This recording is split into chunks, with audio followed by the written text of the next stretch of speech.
Doutor Yuri Buzyn, beleza, querido? Entende tudo e mais um pouco sobre a mente humana, agregando aqui muito no próximo bloco aqui do Morning Show, beleza, querido? Muito obrigado pelo convite. Não é uma onça, mas é um psicólogo. É um psicólogo. Vamos lá. E vai agregar muito até porque, pessoal, numa recente declaração, o pai da adolescente de 17 anos que morreu envenenada por uma colega revelou que a colega, entre 1001 aspas aqui, também de 17 anos, frequentava a casa da família deles, comia, dormia, usava as maquiagens da própria amiga que ela envenenou, e ele questionou, e aqui eu abro aspas, tá? Afinal, por que tanta crueldade? Fecha aspas. E esse, claro, é mais um caso da inveja patológica atingindo, assim, um patamar cruel entre adolescentes que tem um fim absolutamente trágico. Mas por que a gente ignora tanto ou tenta evitar expressar esse sentimento que é a inveja, né? Eis que essa é a grande questão que eu queria propor aqui nessa discussão, doutor Yuri Buzyn, até porque ninguém se assume invejoso, isso já é um consenso da raça humana. Então, como é que a gente pode falar e lidar com esse sentimento, assim, frontalmente, como ele merece? Não, sem sombra de dúvida, acho que esse crime, o que mais choca a gente é a frieza do pós de tudo aquilo que aconteceu. Ninguém consegue assumir muito da inveja porque ela é muito rechaçada. E é bom e importante a gente conceituar o que é inveja, porque a inveja é um sentimento de o outro não merece aquilo que ele tem. Eu deveria estar naquele local. É um sentimento muito profundo, diferente da admiração que a gente vê muitas vezes por aí. Por exemplo, puxa, olha que legal, o outro tem alguma coisa. E qual a diferença com os ciúmes? O ciúmes, ele é uma posse. O ciúmes é aquilo que me pertence, então eu não posso compartilhar. Então são três grandes diferenças muito valiosas entre ciúmes, inveja e a admiração ali por alguma coisa que a gente tem. E na inveja, muitas vezes, por muito dolorido que seja e pelo sentimento de injustiça, a gente pode começar a ter uma dor tão intensa e tomar atitudes muito grandes. Mas ela vem com certo sarcasmo também, sabe? Porque eu acompanhei de perto esse episódio, conversei até com as pessoas próximas logo quando tudo se deu. E a adolescente que frequentava a casa da adolescente envenenada, né? Ela, logo depois de consumir o bolo, ela ainda teve a audácia de dizer: guarda um pedaço pra mim. Ou seja, ela tinha envenenado o bolo. E acho que pra dar autenticidade também à ação, ela teve a pachorra de ainda falar isso. Até trouxe os detalhes na minha coluna no site da Jovem Pan sobre essa fala dela. Porque pra mim, assim, foi algo que realmente surpreende pela crueldade, posso dizer, né? Ironia, pela crueldade. Mas acho que é interessante a gente diferenciar o que é um sentimento de inveja, que todos os seres humanos têm. O ciúmes têm. não fica mais perceptivo, assim, de, pô, eu tô com ciúmes, então você demonstra, fica na afeição da pessoa e da inveja não tem isso. Mas aí, nesse caso em específico, a gente pode ter um adendo a mais, que é a personalidade dela. Porque o sentimento de inveja, ciúmes e assim por diante, ele independe da personalidade da pessoa, é inerente a nós. Já a personalidade dela pode ter traços psicopáticos, por exemplo, pode ter traços antissociais. Sim. Então ela pode ter outros traços que fazem ela ter uma dificuldade em contato com as emoções e ter toda essa manipulação. E aí, não quer dizer que só porque a pessoa tem uma personalidade mais narcísica, etc., que ela vai cometer atos cruéis. Mas é muito comum que em pessoas que cometem atos cruéis tenham esses traços de personalidade, como narcisista, que a gente vê muito por aí. Agora, o assustador é que ela convivia com a família, né? Ela frequentava a casa, dividia a maquiagem.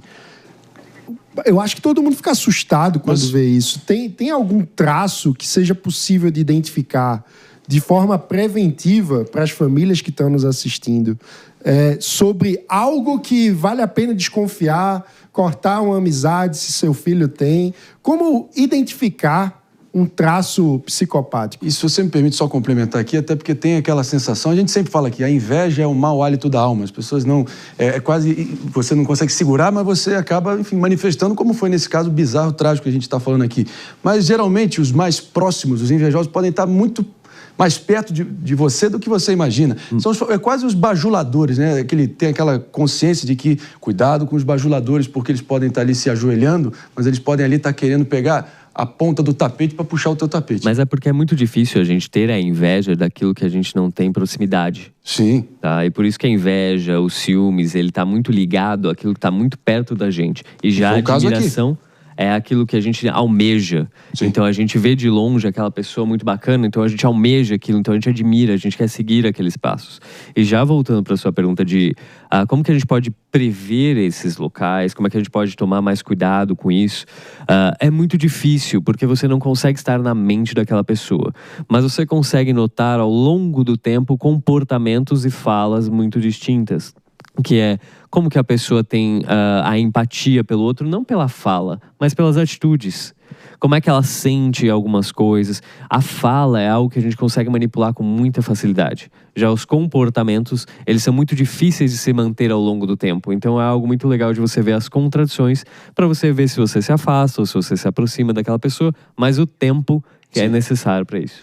Yuri, eu Agora, acho que... Aninha Beatriz, por favor. Assim, eu imagino que a inveja ela seja um sentimento inerente a praticamente todas as pessoas, em algum grau. É muito mais sobre como cada um lida com isso, né? Mas nesse caso, será que existe um fator também da própria pessoa de insegurança, de insatisfação com a própria vida, a ponto dela querer tanto estar nesse lugar do outro e querer tomar o lugar do outro de modo a pensar em planejar um homicídio, por exemplo? Não, mas pode ser que sim.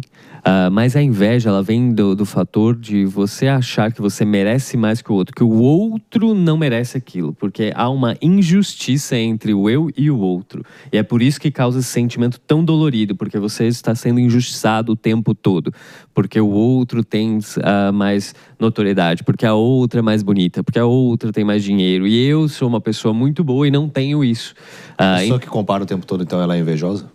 Depende do que é a comparação. Se for uma comparação, porque, por exemplo, muitas vezes as pessoas se comparam falando assim, olha, eu tenho que ser melhor, então é uma falha muito grande do ego ali, então eu faço uma movimentação de comparação, o qual eu vou lá e descredibilizo o outro, né? Então o meu sempre é melhor, se o meu carro tem que ser melhor, a minha roupa tem que ser melhor, eu sou o melhor profissional. Então fica se comparando para se colocar no ápice e desvalorizar o outro, isso é uma tática muito grande de equalização, ou muitas vezes uma comparação negativa, que o outro sempre tem e eu nunca tenho nada, que é uma falta de autovalor, uma falta de autoimagem, ali, uma dificuldade muito grande. Então tudo vai depender um pouco da personalidade daquilo que o outro está sofrendo. Mas em termos gerais, com toda certeza, o que aconteceu ali mostra uma frieza muito grande daquela moça de lidar até mesmo com as próprias frustrações e entender que o mundo ele tem sim as suas injustiças, ele tem sim as suas dificuldades, e isso não quer dizer que a pessoa possa fazer aquilo que ela quer para equalizar o sentimento interno. Agora, tem invejosos e invejosos, né? Nesse caso aqui é uma psicopatia assim brutal.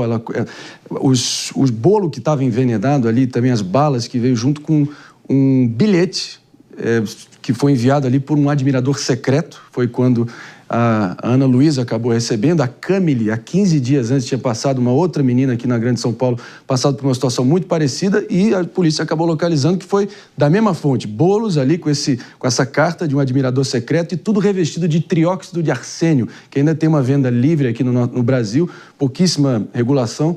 Então é de uma insanidade absurda, né? E a forma com a qual elas receberam esse bolo originalmente recebeu de uma mensagem de um número anônimo, se dizendo esse tal admirador secreto, um menino anônimo, e claro, os entregadores, papel, verdade, bilhete de papel, não é isso? E localizaram isso, essa quadrilha que estava montada e envenenando essas meninas. Acho que a grande pergunta é, né, como lidar com esse sentimento de inveja, sabendo que é sobre você e não sobre o outro, né? Como você lida com isso dentro de você para, por exemplo, não tentar matar o outro. Né? É uma ótima pergunta que, enfim, pelo andar da hora aqui, eu vou ter que me despedir disso. Todo mundo que está nos ouvindo apenas pela Rede Jovem Pan de Rádio, eis a questão. Obrigado demais pela presença. Pânico daqui a pouco para vocês e o Morning Show fica por aqui. Tchau! Doutor Yuri Buzyn, à vontade. Realmente essa é uma ótima pergunta, porque lidar com sentimentos de inveja é você entender que você não tem tudo aquilo que você quer, que você almeja. Sim. É você compreender as próprias limitações. É compreender que você vai buscar aquilo, mas não necessariamente você vai ter aquilo. E isso é uma coisa muito difícil da nossa vida, que é entender quais são os nossos limites, porque eu não vou crescer 5 centímetros. Não tem como. Isso é impossível, mas os meus comportamentos podem me fazer sentir uma pessoa muito segura ao longo do tempo. Mas a construção disso, a paciência de construir, de sacrifício e assim por diante, que vai fazer com que eu lide melhor. Porque o sentimento de inveja, todo mundo sente em algum grau. todo mundo já sentiu em alguma situação. E aí é uma coisa até interessante que as pessoas falam assim, tem invejinha branca. Não existe inveja branca. O que existe é uma admiração. Eu admiro o outro, mas eu não tenho uma inveja branca. Agora, essa multiplicação desses casos de envenenamento, especialmente por bolos, trióxido de arsênio, essa maldade toda, parece que vão se acumulando um atrás do outro. Eu acho que, desde que a gente começou aqui o novo Morning Show, ali em abril de 24, deve ser o 5º ou 6º caso de envenenamento de bolo. Eu sei que é a inveja que está por trás disso tudo, mas você acha que pode ter um efeito copycat aqui acontecendo? Aquele efeito de imitação de outro criminoso? Não, com certeza, porque muitas vezes as pessoas veem nisso uma situação que vai resolver a própria vida. Então é muito comum que existe esse movimento de se copiar, de se reproduzir algum comportamento porque obteve algum sucesso, muitas vezes, de alguma forma. Qual é a diferença entre psicopatia e uma mera imitação histérica e tal? A gente vai propor isso em outro programa, por que não? Porque esse aqui já é freguês da casa, já é cativo aqui no Morning Show, Dr. Yuri Buzyn, sempre com esse papo diferenciado aqui. É importante a gente detectar aí essa inveja patológica em todo mundo que está nos nossos arredores. A gente volta para bater um papo só sobre psicopatias. Gostei. A próxima evolução dessa loucura toda.